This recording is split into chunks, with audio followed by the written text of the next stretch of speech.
গত 5ই আগস্টের পর আমরা স্বাধীন বাংলাদেশে যে স্বাধীনতা পেয়েছি তা বুকে নিয়ে সামনে আগাচ্ছি। বাংলাদেশ খেলাফত মজলিসের পক্ষ থেকে ফরিদপুর 4 আসন এর প্রতিনিধিত্ব দায়িত্ব পেয়ে আজকে ভাঙা থানার টিউন অফিসে আসছিলাম। ওনার সাথে কথা বলেছি, পরিচয় হয়েছে, বিভিন্ন দিক নির্দেশনামূলক আলোচনা হয়েছে, উনিও আমাদের দিয়েছে, আমরা করেছি, অনেক ভালো লেগেছে।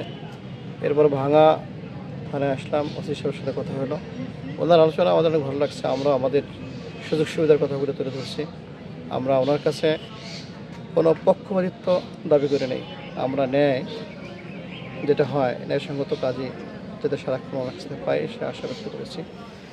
কারণ আমাদের দেশে এখনও বিভিন্ন দল রয়েছে, বিশেষ করে বৃহত্তর যে প্রতিদ্বন্দ্বী আরেকটা দল, তার থেকে আমরা আমাদের নেতাকর্মীরা যাতে বিভিন্ন জায়গায় তাদের খপ্পর থেকে আমরা কোনো আঘাত প্রাপ্ত না হই, অসহিংস কোনো আচরণ না পাই, এই দাবিও তার কাছে তুলেছি। আর আমরা আসলে যেহেতু দিনের রাহাবার, দিনের কাজ করে যেতে চাই, আর আমার ইসলামী দলগুলো সবই দিনের জন্যই এই দুনিয়াতে রাজনীতি করতেছে। তো যেহেতু দিনের জন্য করতেছে, আমরা দিন বলতে আমরা যেটা বুঝি সেটা হলো আল্লাহর জমিনে আল্লাহর দিন, আল্লাহর নিয়ম কানুন, আইন কানুন যেগুলি, সেগুলি আমরা বাস্তবায়ন করতে চাই। তার ভিতরে কোনো জুলুম নাই, অত্যাচার নাই, রাজামে নাই, কাউকে আঘাত নাই। এই কাজগুলি করেই আমরা দেশের মানুষকে সুস্থ, শান্তি এবং সুন্দর এক বাংলাদেশ গড়ার স্বপ্নে আগাচ্ছি। বিশেষ করে ভাঙা সদর প্রদর্শন যেন ইসলামী আইন বাস্তবায়নে ভালো একটা মডেল আসন বা থানা আমরা করতে পারি, সে চেষ্টা করতেছি।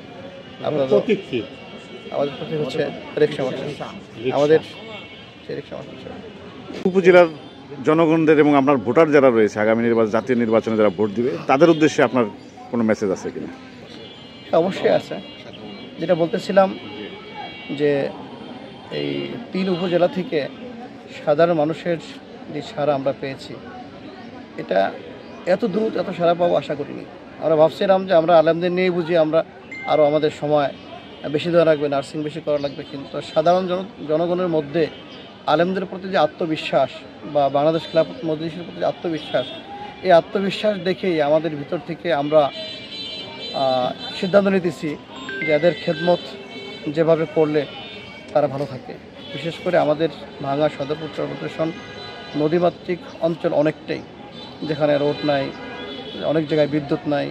বিগত যে সাবেক এমপি সাহেব ছিল উনি অনেক কাজ করেছে, আবার অনেক জায়গায় করতে পারে নাই, কারণ যেহেতু বড় এরিয়া।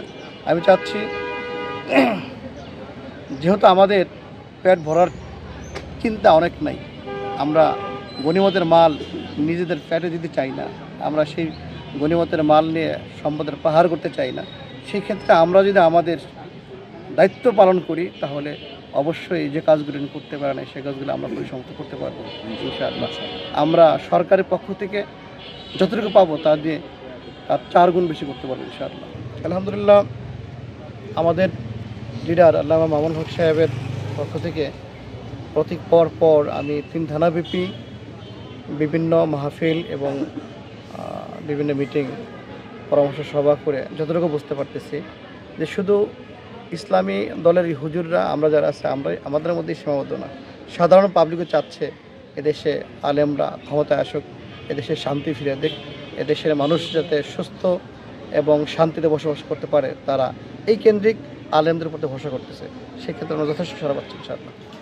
ধন্যবাদ।